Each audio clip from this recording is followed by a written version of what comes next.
Welcome, I'm Michael Bickert. Thanks for joining me today as we explore concepts with the objective of improving your management skills and growing your business. Once again, you will need a notepad and a pen. We got lots to go through today, and I want you to make a commitment to yourself that you will jot down an action item, something that you will implement in your business today. That's what it's all about. Let's drive your business forward. Today, we're going to talk about committing to training for team member success, to try to maximize the return on your investment for each of your team members. And if you do a little introspection, a little bit of self-analysis, and you're being honest with yourself, from my observation, most businesses would have to assess that they don't have a very strong internal training program. They don't, that is, have a very good commitment, a very strong commitment to training. And I get it, I understand, you're busy. Everyone's busy. If you don't make this a priority, it's not going to happen on its own. And this is one of the primary things that reduces your return on investment for your talent acquisition and the development of your team. If you accept that your people are the best part of your business, and they should be with every business, then you definitely want to invest in your people. You want to take the time to make sure you're getting the most out of them, that they reach their greatest potential. And training is a big part of that. So don't tune out. I've got some notes to go through. I'm also going to have a download, a free download. So everything that we go through today, you don't have to jot each of these items down. All you have to do is go into the link in the description. It'll ask you, once you follow that link, for your name and email address, and we will email you the document in PDF format. You'll have a checklist with these best practices on it. Now, once again, this will not be an exhaustive, completely comprehensive list of all the various things you can do to ensure training success, but these are observations and best practices I've made over the years, and I just want to impart them to you, to share them with you, and hopefully you will make great strides in your improvement of your training commitment in-house. And you don't have to commit to anything yet, but by the end of the video, I think you'll find that, oh wow, there's a lot of stuff I can be doing to make my efforts pay off a lot more. And that doesn't necessarily mean you have to reorganize your whole business. There are some things. Remember, we talk about these improvements and becoming more effective as a management as sort of a spectrum. They're not a binary concept. It's not like you're great at training, you're terrible at training. There's a spectrum and you're somewhere along the line. So what we're trying to do is continually improve, perpetually refine. And so make a commitment right now that you will get better at training. You will get, remember, act in your own self-interest. We all act in our own self-interest. And in doing so, what you're going to do is you're going to improve your business because your people will give you a better return on your investment for them. Why wouldn't you want that? All right, enough selling you on the concept. I'm going to bring up some notes and we'll go through our best practices. Okay, you guessed it, as is so often the case and almost always should be the case, you have to start with a plan. So have you got any sort of plan put together for, an outline, something that you can use to guide your training efforts? And these should be objective based modules or lessons. Kind of think about, okay, what is this team member responsible for? What are their objectives? Or what is his objectives? Or what are his primary objectives? And how will we ensure success in that regard? What does he need to know? What information do you need to impart? This is where you start your plan, is with the objectives. The second part of that is you need to define who is responsible for ensuring mastery of each module. Okay, you have to assign and associate someone in your organization to make sure that this person is going to master the material of that particular lesson, that module, that training objective. And I'm not suggesting these are all theoretical in nature. The next thing you have to do is you have to assign a training champion, someone who is accountable for the implementation of the plan that you put in place. Now, with bigger organizations, it's not uncommon to have a training champion, a training manager, a director of training, someone who that's their exclusive job. Within your organization, depending on the size of it, it may need to be you, or it could be someone else. You can outsource it to a company like ours, or you can delegate that to someone who's maybe more experienced in the organization. And this isn't the person who's going to administer and complete all the training. This is the person who is going to oversee the plan and be accountable for making sure that the plan is implemented, and that the person who is being trained ends up getting all of the training and adheres to the plan. The next thing on our list here is to decentralize training responsibilities. Distribute these. Don't try to do all the training yourself, and don't make it one person's responsibility. Make a list, brainstorm of all the resources, all the human resources that you have, everyone in your organization. Maybe you have 5 team members, maybe you have 50. I'm not sure the size of your organization.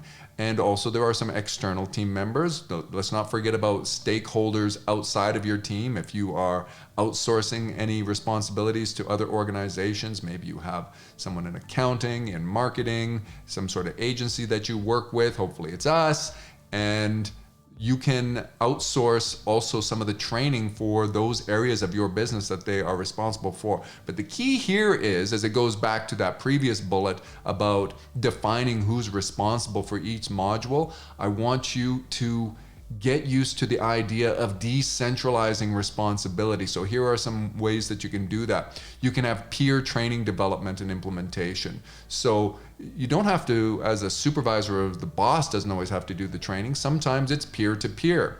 And what is often the case is, in the case of an exiting employee, someone who's being replaced, that exiting employee may give the incoming, the new team member, the training that they need, how to do the job, at least in part.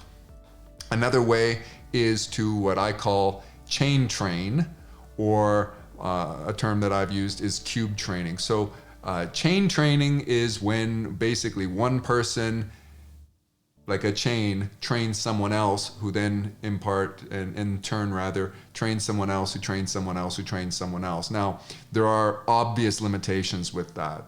The degree to which the person has any flaws or misunderstandings, misgivings about the training, they're gonna pass that along like that old game of telephone. So you wanna be careful with this. This is best done when it's really small modules, a really short lesson, something that is quick and easy to train. And the cube training is a variation of that just is sort of used as an exponential component. So the first person designs the training and trains 3 people. I'll do a separate video on how this concept works, but it's a way of expanding a concept and training a huge number of people very quickly. But again, it's only effective insofar as it's fairly basic material. If it's really in depth or whatever, then it can be watered down as it goes along sort of the levels or the layers of training. So another thing is, consider a mentoring program with aligned incentives. So in your organization, is there somebody who has more experience, who is desiring more responsibility? They maybe want to grow within your organization, and you can assign them the role of mentor, and they're to oversee specific parts of training, and they get incentivized in some way. So you may incent them with the idea of a little bit more money, some remuneration, or it may be some advancement potential. Give some thought to that, but mentoring is a very powerful concept, and I would highly recommend that you consider mentoring. Of course, you can mentor as the manager, as the business owner, but you should also have anyone else who's interested in mentoring take on these new team members as proteges. The next thing I have on the list here is that you need to schedule. You have to assign this stuff on the calendar some way. There has to be expectations that things are done within a particular time frame. Now, I'd be careful with that. I'm going to get into this a little bit more. What I'm saying here is that you're committed to getting the training done within a particular time frame. Now, if somebody is struggling with a concept and needs more time, that's perfectly fine to extend that time frame. But this is about holding you accountable more. Well, it's both holding the trainee and the trainer accountable to getting things done. And it's not about, like, if a person learns a little bit slower and needs a little bit more time, that's perfectly acceptable, but make sure that you stick to a time frame and schedule your training.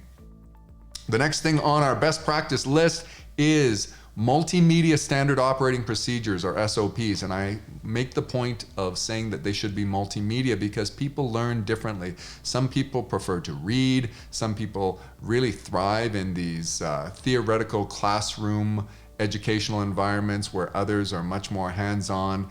Some people are very visual, others kinetic, and so on. If you're going to document a process that someone else can reference, something think of something that's commonly done in your business that you've had to train others on. Now, you can train them one-on-one while you're doing it, and we'll talk about the pros and cons of that in a moment. But you should be documenting that step by step. What is step 1 to do this process, these procedures? What's step number 2? What's step number 3? And don't be naive and think just because you've thoroughly documented it, that people will follow those steps. Not everyone learns that way. Not everyone enjoys following or is particularly proficient at following the recipe, so to speak. So that's why I would encourage you to include pictures, screen captures, videos whenever possible so that people can get these standard operating procedures, these recipes, this set of instructions, and they can follow them according to their style of learning, however they learn best. And so the other thing I wanted to talk about as it relates to standard operating procedures and the creation of them is to create them as you go. So let's say right now, this point in time, you go, boy, I really don't even have a standard operating procedure for many of the things that we do around here. Maybe you don't have standard operating procedures, sets of instructions for any of the processes that you do. Well, this is a good place and time to start. As soon as you need to train somebody on something, then have them take notes. You might use that opportunity to show them, and maybe they can be recording on a video, like on their phone, or they can just be taking notes. And then what you can tell them in advance is that your expectation is that they are going to create the standard operating procedures. So create these as you go, and then each time you have to train somebody on a new process, make sure that you use that opportunity to document and formally have in place something that can be used time and again in the future so that you don't have to start from scratch every time. The other part of SOP creation is to involve and assign those responsible in the process, as I just described. So it's perfectly fine for you or as a supervisor, someone to say, well, I understand this process through and through, and so I will create the SOP. And that's very common in business, but I would encourage you to consider decentralizing, once again, distributing and delegating the task to the person who's being trained. Now, it's probably a collaborative effort. You're going to do part of it, or the training champion will do part of it. Whoever you've delegated to oversee this might do part of it, and the other and the person who's actually being trained is documenting it in part. There's a reason for that, is people will look at it through their eyes, and the things that are obvious to them won't make it into the set of instructions, and the things that are new to their experience and very pertinent to them will make it into their notes, into their own set of instructions, because they're kind of making it for themselves. So that's why the person who oversees the whole process maybe need to take a look at it and say, oh, well, you've left out several steps here. And there's a great way to sort of do that, and what I've encouraged people on my team to do is write a standard operating procedure on how to make coffee, and then they present it to me. And this is a training that I do, and often there's huge things missing, like where did I get the coffee from? Like it might say pour the coffee into the filter. Well, is this whole coffee beans or this ground coffee? And so what you want to do when you're creating an SOP, I'll do a separate training video on this concept alone, is treat it like you're trying to teach somebody who's never done the process before, or computers don't make any assumptions. So include everything in that. Make your training modules, your standard operating procedures, multimedia, and as robust and comprehensive as possible. Next on our list of best practices is experiential and contextual training. This is where it's at. This is what I recommend. People learn best by doing, by actually having to complete the thing. So a lot of what we've been talking about seems to imply that we're going to do a lot of theoretical classroom type training, but that is not always the case. In fact, it's often not the case. And to the degree that it's possible and practical, I would recommend that you do as much of your training on the fly as possible, meaning that the person is actually being mentored and doing it alongside. They're doing the job. Think about those things. Maybe you're a great cook and it was your mother or your grandmother who taught you how to cook. You stood beside her in the kitchen and she showed you how to do things and helped you and corrected you. That's how the best training and learning is done. Most people will appreciate that.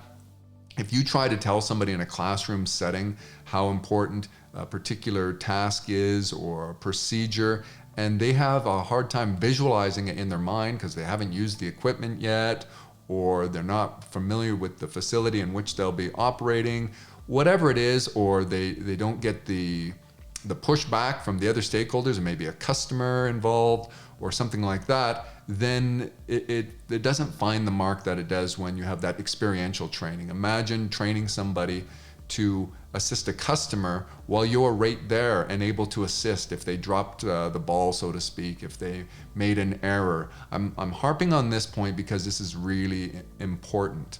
But at the same time that you're doing that experiential training, don't miss the opportunity to document that in some way. The next one is self-paced and autonomous training resources and tools. Don't make it so that all of your training has to be done face-to-face and synchronously. What you want to do is use resources and tools that people can use and reference at their speed and when it's relevant to them. So perhaps somebody wants to read up and brush up on how a particular process and procedure works later, and they can watch a video or they can read a manual, something like this. So that means you have to create these tools and make them accessible and let people know where they can get these tools. And then it's a good leverage of your time. It's efficient, and it can also be very effective. Now, it's more effective if you're there in person, of course, but that is impractical for you to be there all the time, especially for smaller things.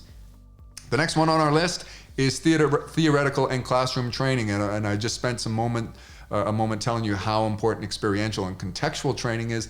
There is a time and a place for classroom and theoretical training, sort of getting away from the floor, getting away from the showroom, whatever your business is, and sitting down and learning a new concept without distractions and without being in the thick of things and all the distractions that can occur while you're trying to teach somebody on the job. So consider, when you're looking at your training plan and your modules and the objectives, which items on there are more effectively trained in a classroom setting?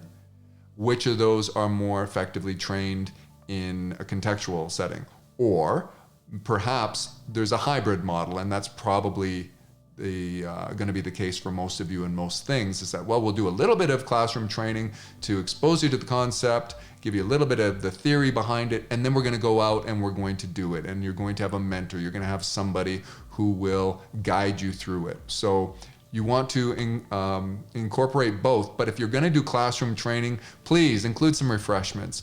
People can really get bored and start to phase out. So I always made it a best practice and a habit to make sure that when we were doing theoretical classroom training, people like food. So just make sure there's some refreshments there. It can be a tray of fruit, you can have coffee, donuts, muffins, whatever. You know, you can order lunch in, there could be pizza at the table, depending on the environment in which you're doing this. Consider some refreshments, unless it's, of course, a virtual thing.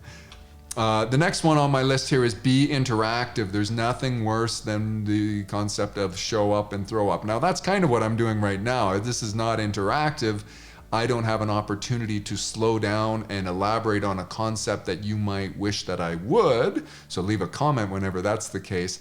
But if you're doing classroom theoretical training, you want to make sure it's interactive as possible. So when you're designing these modules, when you're considering them, make sure you ask questions. And I'm not saying to stop and go, does anyone have any questions? People don't like to look silly in front of their peers. So people typically don't ask questions. So instead of you saying or asking, does anyone have any questions?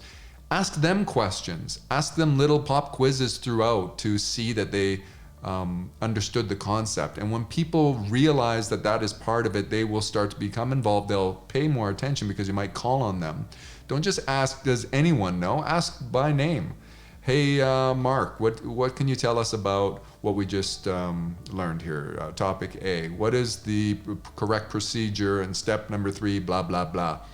And then let them discuss that and ask them, does that make sense to you? Just have it interactive. If you're going to have theoretical classroom training, that's very important. The last one is to emphasize and reward mastery over completion.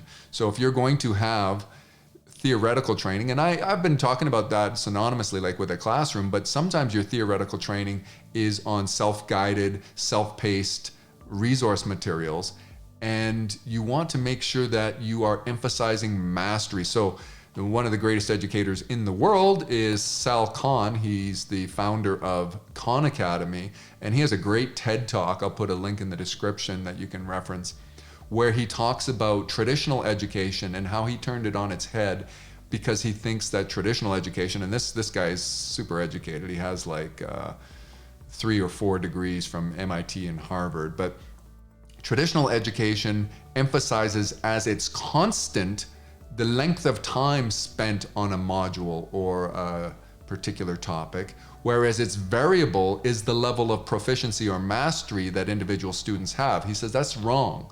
You should have as the constant the level of proficiency or mastery, when mastery should be the level of proficiency. You should insist that people have a very high level proficiency before you move on training.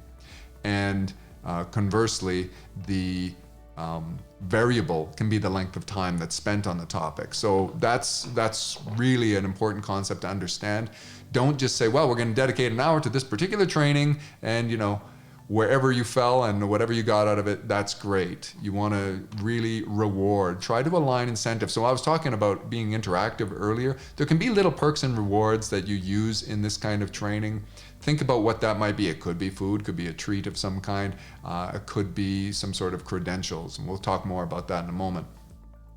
Ongoing testing, test. But this doesn't have to be like a formal test or quiz that a person writes, although there's nothing wrong with that, and I would certainly encourage you to use that as well. But what I'm talking about in testing is evaluating proficiency and mastery of core competencies. So it may be an evaluation of on the job. You actually sort of get out the clipboard and observe somebody while they're in action, or you role play something with them.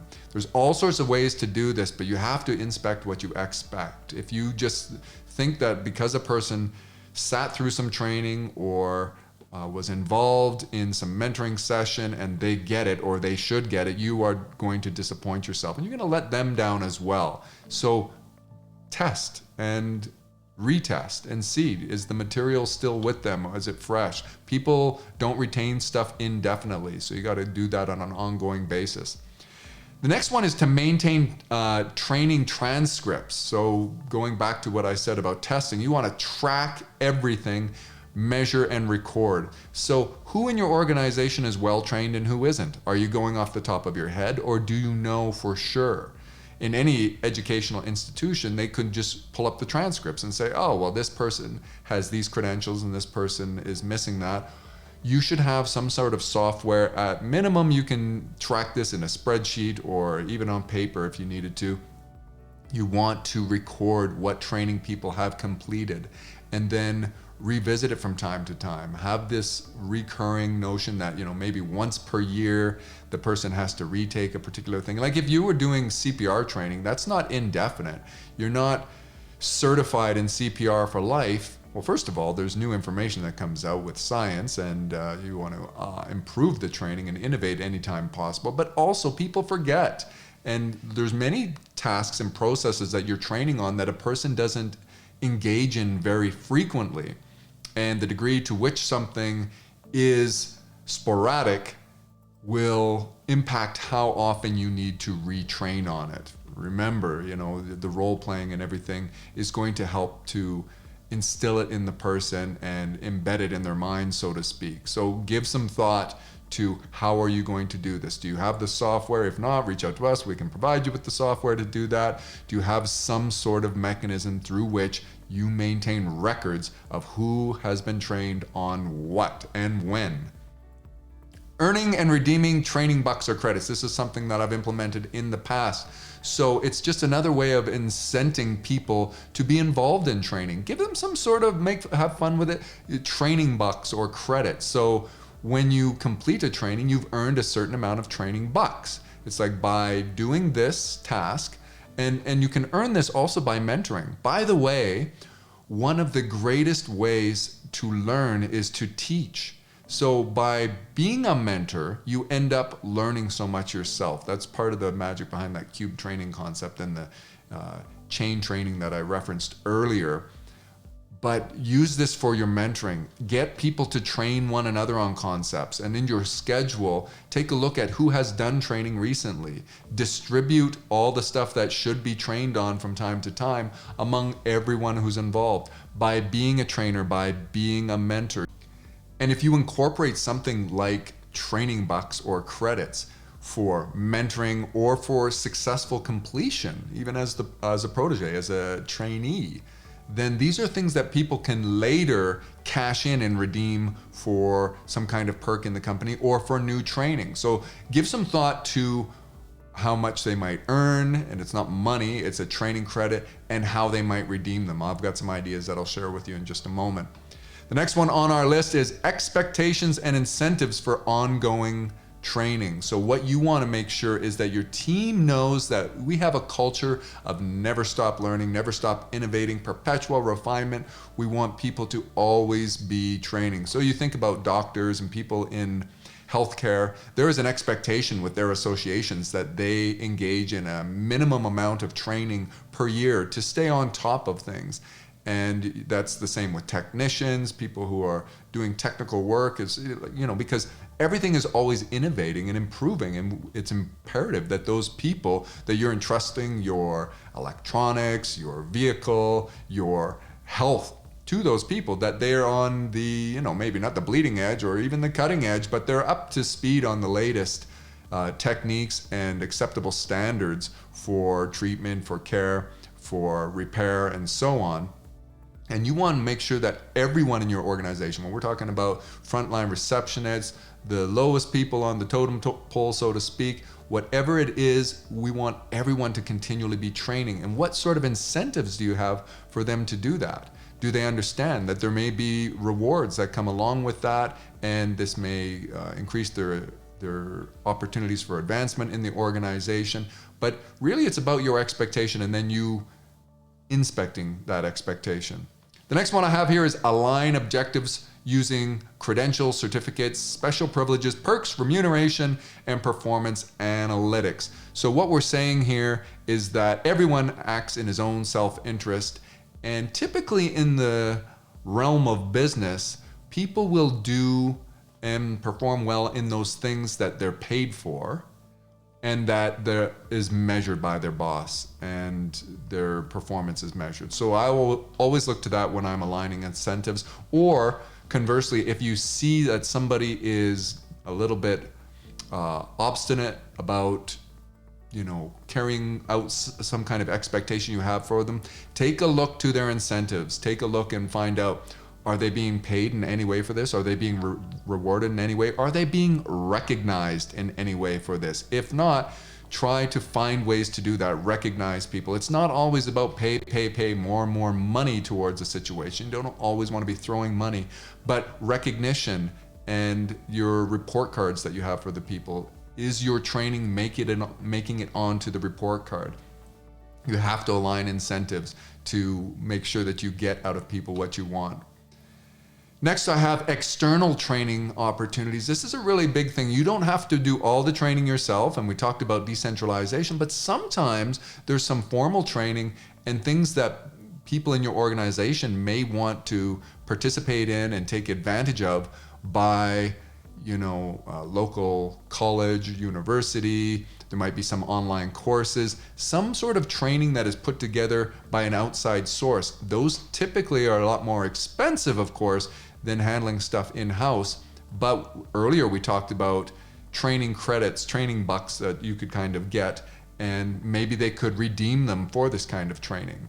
Or you can tie that in with their transcripts. If they have sort of been really good at staying on top of and demonstrating mastery of all the materials you want, this is a great opportunity to invest even more in your people. They will maybe go and learn something that you don't know, or they learn something that might help them in their your succession plan, their advancement in the organization to maybe take over the business. Give some thought to that. If it's something you don't have the time or the resources to train on internally, then use a third party to do that, some external sources of training, and realize that this investment is good. One of the things that I did on this kind of thing was I made sure they had skin in the game. That is, if a person wanted to take advantage of an external training, to go to a particular course or whatever, sometimes it was travel involved, all sorts of things you can understand. I would say, okay, well, what we'll do is we will set an objective, what you're going to learn and how will it benefit our business. And let's set a metric, a performance metric that you'll need to achieve over a particular time frame. And then we would cover it 50-50. It'd say, okay, you pay 50% of the tuition, the travel expenses, and so on. I'll pay 50% of it. And then if you accomplish the performance metric, if you benefit the business in such a way that we've agreed upon in advance, you will have reimbursement for the 50% that you had to cover on your own. So give some creative thought to how you might continue to get people involved in the various training and development. It's about getting a great return on investment of your people. Sometimes they come back with information that they got elsewhere, and they're really innovating and adding value to your business in a way that you're incapable of doing because you didn't have that same information. Those are the best practices. Now I want to cover a few pitfalls. The first pitfall is leaving it to chance, and that's what so many people I've observed are doing in business. It's like, well, you know, I've got my people come in when I hire them, and I give them a little bit of training, and I hope it takes. If you're experiencing turnover, if you're experiencing some frustration with people consistently meeting your expectations or exceeding your expectations, that's a symptom of you failing them probably and not having a great enough commitment to training for their success. The next one here is failing to inspect what you expect, and that's very common. This is your job as a manager. You have to be an inspector. You have to inspect what you expect. The degree to which you do that will hold people accountable, and it will ensure that they do what you expect, that they accomplish and develop. If you don't do this, people will quickly learn, the boss isn't checking up on this anyway, so it's completely optional. You have to, observe people and record and measure and let them know that you are keeping an eye on it. Missing opportunities for expanding training materials and resources. So this kind of ties in with that concept earlier. I was saying that if you have to train somebody on something right now, if this is a imminent need, this is something urgent that you have going on, why not make sure that this is an opportunity to create a new resource? It's like, okay, well, we're going to train you on this, but we're going to videotape the training, and we're going to document this so that we can create a multimedia resource. The next time I need to train on this, I'll have something that at least in part will help the person, and I don't have to be involved. Do not miss these opportunities. That's a pitfall there.